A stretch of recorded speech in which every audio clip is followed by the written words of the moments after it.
Por lo general, cuando se habla de un diagnóstico médico, existe esta expectativa de precisión absoluta, ¿no?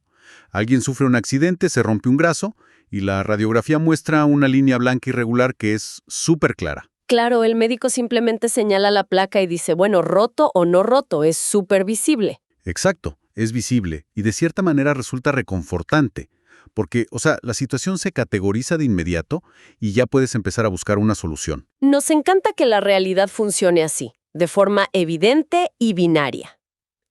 Pero al intentar aplicar esa misma lógica, digamos, esa máquina de rayos X conceptual al ecosistema de los medios de comunicación, La máquina se descompone por completo. tal cual, se rompe en mil pedazos.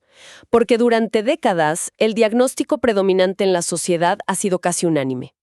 Esta narrativa constante de que el periodismo agoniza. Sí, la clásica historia de que la tinta se seca, las rotativas se apagan y la atención del público simplemente desaparece. Exactamente.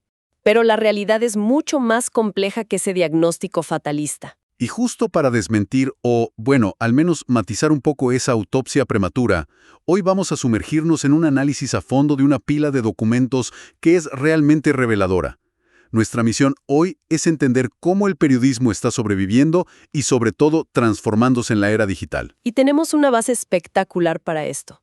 Investigaciones académicas recientes sobre inteligencia artificial en las redacciones, estudios sobre la creación de comunidades y análisis de laboratorios de medios en América Latina y España. Ok, vamos a desempacar esto, porque las fuentes nos gritan una verdad muy, muy clara. El periodismo no está muriendo, está mutando. Y lo hace a una velocidad vertiginosa. Pensamos, es cómo han reaccionado las organizaciones informativas. O sea, para sobrevivir a este caos, las redacciones han tenido que volverse hiperdependientes de la alta tecnología y simultáneamente mucho más profundas en su conexión humana. Es una tensión loca, ¿verdad? Entre la eficiencia brutal del algoritmo y la empatía necesaria para no perder a la sociedad. 100%. Es un equilibrio súper delicado. Y a ver, para entender dónde estamos parados hoy frente a esta tensión, es fundamental mirar un poco por el retrovisor. Hay un análisis histórico muy completo de los investigadores López García, Rodríguez Vázquez y Casas, donde detallan cómo esto del periodismo digital no es un fenómeno de hace 5 años. Lleva ya 3 décadas de ensayo y error. Sí, los famosos años 90 y principios de los 2000. Exacto. Si uno analiza esa etapa inicial, la prensa digital operaba básicamente como una startup caótica. Era como tirar espaguetis a la pared para ver qué se quedaba pegado, ¿no? Existía esta falsa creencia de que Internet era un paraíso de bajo costo, donde bastaba con improvisar y las audiencias iban a llegar por arte de magia. Y la resaca de esa etapa de pura improvisación duró muchísimos años. Lo que el estudio de López García y su equipo subraya es que el escenario actual exige una estrategia diametralmente opuesta. O sea, la improvisación ya no garantiza clics, y muchísimo menos ingresos. Claro, ya no puedes simplemente lanzar un blog y esperar a hacerte rico. Tal cual. Hoy se requiere una planificación meticulosa para construir medios que sean sostenibles. Y es justo en esta búsqueda de sostenibilidad donde entra el gran protagonista tecnológico del momento, que es la inteligencia artificial. Que es el tema de moda, inevitable. Totalmente. El investigador Carlos López Sosa y su equipo lo analizan a fondo.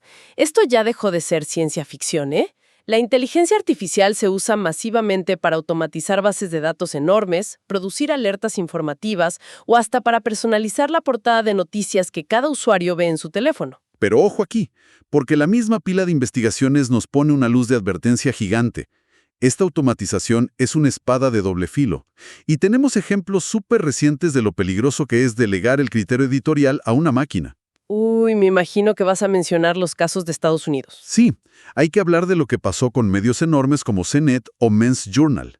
Tomaron la brillante decisión de usar herramientas de inteligencia artificial generativa para publicar decenas de artículos financieros y de estilo de vida, buscando volumen a lo loco y a muy bajo costo. Y el resultado fue catastrófico. Una catástrofe total. Terminaron publicando textos plagados de errores matemáticos básicos, daban información financiera que era directamente engañosa y, para rematar, publicaron grandes bloques de texto que la inteligencia artificial plagió literalmente de otros autores sin dar ningún crédito. Lo fascinante aquí, y a la vez lo trágico, es analizar el mecanismo de ese fracaso. O sea, los modelos de lenguaje grande, los famosos LLM, funcionan prediciendo estadísticamente cuál es la siguiente palabra más probable. Son como un autocompletar glorificado. Exacto. Un autocompletar con esteroides. No tienen una relación epistemológica con la verdad. La máquina no sabe qué es un dato correcto o incorrecto. Entonces, si un medio mete esta tecnología sin mantener a un humano experto en el circuito de revisión, la inteligencia artificial inevitablemente va a alucinar hechos. Y esto es vital, porque la automatización sin supervisión destruye el único activo real que tiene un medio. ¿Su credibilidad? Exactamente, la credibilidad institucional. Si la estrategia se usaría como una fábrica de artículos baratos para inundar Internet, solo le sumas ruido al ruido. Sí, es un suicidio editorial. Entonces, esto plantea una conexión directa muy interesante. Si el fracaso de medios como CNET demuestra que el algoritmo no te va a salvar, y de hecho puede generar una desconfianza enorme, nos queda esta gran pregunta. ¿Cuál es el verdadero ancla de una empresa informativa hoy? Y todas las fuentes apuntan a lo mismo. La respuesta no está en el software, está en la audiencia. A ver, explícame esto del cambio tectónico hacia la audiencia. Ellos plantean que la industria tiene que cambiar de paradigma por completo. O sea, el producto final del periodismo ya no puede ser el contenido. Espera, ¿cómo que no es el contenido? Los medios hacen contenido. Claro, pero el artículo, el reportaje o el podcast son apenas las herramientas. El verdadero producto final tiene que ser el servicio a la comunidad. El periodismo tiene que estar diseñado para resolver problemas reales de la gente. A ver si entiendo bien esta transición, porque quiero armar una analogía acá. Históricamente, yo siento que los medios operaban como un tipo con un megáfono gigante en medio de una plaza pública, ¿no? Ajá, gritando las noticias. Exacto. Se paraban ahí, gritaban los titulares del día y asumían que una masa anónima los estaba escuchando.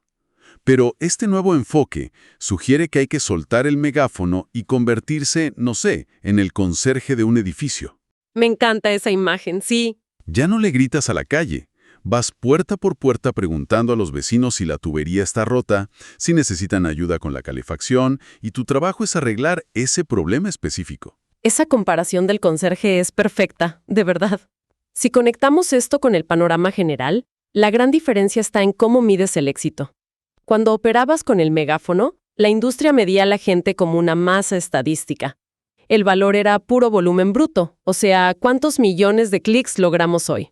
¿Cuántos usuarios únicos pasaron 5 segundos por la página y se fueron? Tal cual.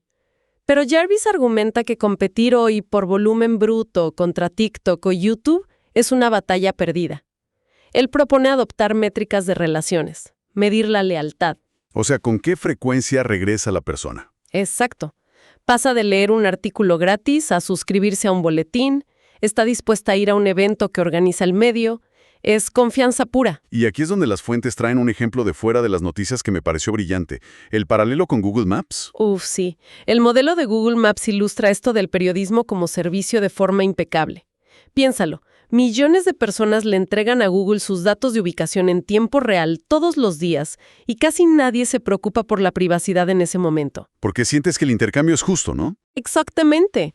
Hay una percepción de valor altísima. Entregas datos, pero a cambio sabes a qué hora llegas a tu casa, qué ruta no tiene tráfico, dónde hay un restaurante. Jarvis dice que los medios deben aspirar a generar ese mismo nivel de utilidad indispensable. Dar tanto valor que la comunidad quiera registrarse y aportar. Sí, que sientan un deseo genuino de interactuar. Pero aquí es donde esto se pone realmente interesante. Y muy terrenal, porque la teoría académica de ser el conserje del edificio suena hermosa. Pero ¿quién está construyendo esto en la práctica? Porque no suelen ser los periódicos centenarios tradicionales. No, para nada. El liderazgo lo están tomando las organizaciones nativas digitales. Medios que nacieron sin la mochila pesada de la imprenta y la distribución física. El investigador Alejandro Rost documenta esto de forma fascinante con los medios nativos en Argentina. Hay ejemplos buenísimos, como Redacción. Ah, claro, los que hacen periodismo de soluciones. Sí, ellos no se quedan en reportar la tragedia y ya. Investigan cómo ciertas comunidades están resolviendo un problema crónico que se puede replicar, y lo loco es que involucran a la audiencia desde antes de asignar al reportero, preguntando qué temas les surgen. Es una co-creación constante. Y está también el caso de Chequeado en Argentina. Pioneros absolutos del fact-checking en la región. Hay un dato brutal en las fuentes sobre ellos. Durante la pandemia, más del 50% de los rumores que el equipo verificaba les llegaban por WhatsApp enviados por sus propios usuarios. Es que esa es la encarnación perfecta de la métrica de relaciones. O sea, un usuario recibe un audio de WhatsApp alarmante de su tía y confía tanto en el medio que se lo reenvía para preguntar, oigan, ¿esto es verdad? Y Chequeado usa la IA para clasificar ese volumen, los humanos investigan y le devuelven la respuesta por el mismo canal. Es un servicio de conserjería completo. Totalmente. Y la revista Anfibia es otro gran ejemplo del estudio. Ellos van contra la corriente del clic rápido y apuestan por el periodismo lento. Crónicas inmensas, ensayos profundos.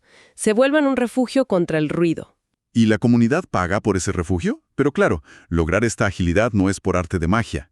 Y ahí entran los laboratorios de medios, los famosos Media Labs, que se analizan en los documentos. Sí, el estudio revisa cosas increíbles en el lab de RTVE, del País en España, Ojo Público en Perú, y el caso de La Diaria en Uruguay. ¿Qué hacen exactamente estos laboratorios?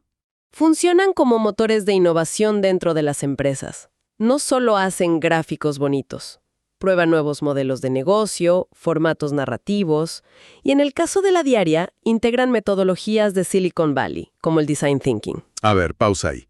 Porque Design Thinking es uno de esos términos que la gente de tecnología ama usar en conferencias, pero a veces cuesta aterrizarlo. En una redacción, estamos hablando de editores pegando post-its de colores en una pizarra para sacar un titular. Es una buena pregunta, porque suena súper abstracto. En la práctica, aplicar Design Thinking significa que dejas de adivinar lo que el público quiere basándote en el ego del editor jefe. ¡Au! Golpe duro al editor. Un poco sí. Lo que hacen es mapear las rutinas de los suscriptores. Se sientan con ellos, ven en qué momento del día leen las noticias, cuándo se frustran, qué temas los abruman, y con esa empatía arman prototipos. O sea, antes de lanzar una sección gigante de economía, sacan un boletín chiquito de finanzas personales, lo prueban con 100 personas y ven qué pasa. Exactamente. Recopilan retroalimentación, ajustan y recién ahí lo lanzan masivamente. Y para hacer todo esto, el estudio revela un dato súper disruptivo. A ver cuál. En estos laboratorios de innovación, los perfiles clave no son periodistas. ¡Wow!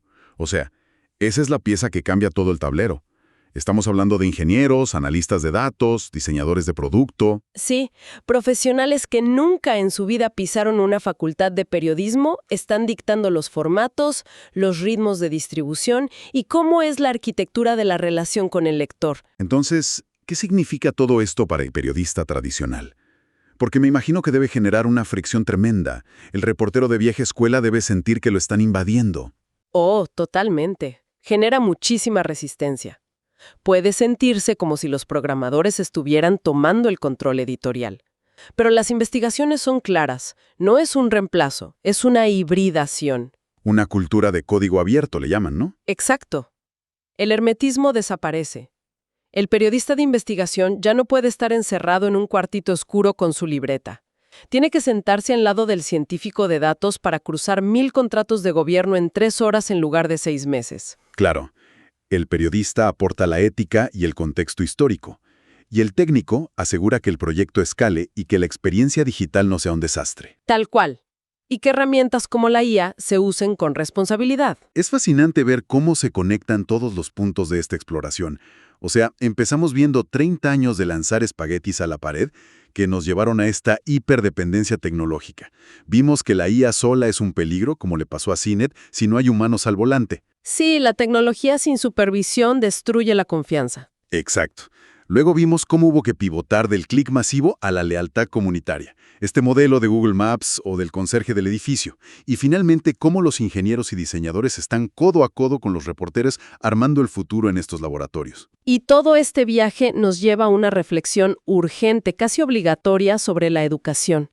El estudio de Saucedo Espinosa y Sánchez Garza sobre currículos universitarios dice que hay que cambiar el chip ya mismo. ¿En qué sentido? En que la supervivencia del periodista moderno hoy depende de que entienda modelos de negocio, de que domine métricas de retención, de que sepa hablar con un desarrollador web, Tiene que pensar casi como el fundador de una startup. Básicamente, que la imagen romántica del reportero bohemio en un bar con su máquina de escribir ya es hasta peligrosa para la industria.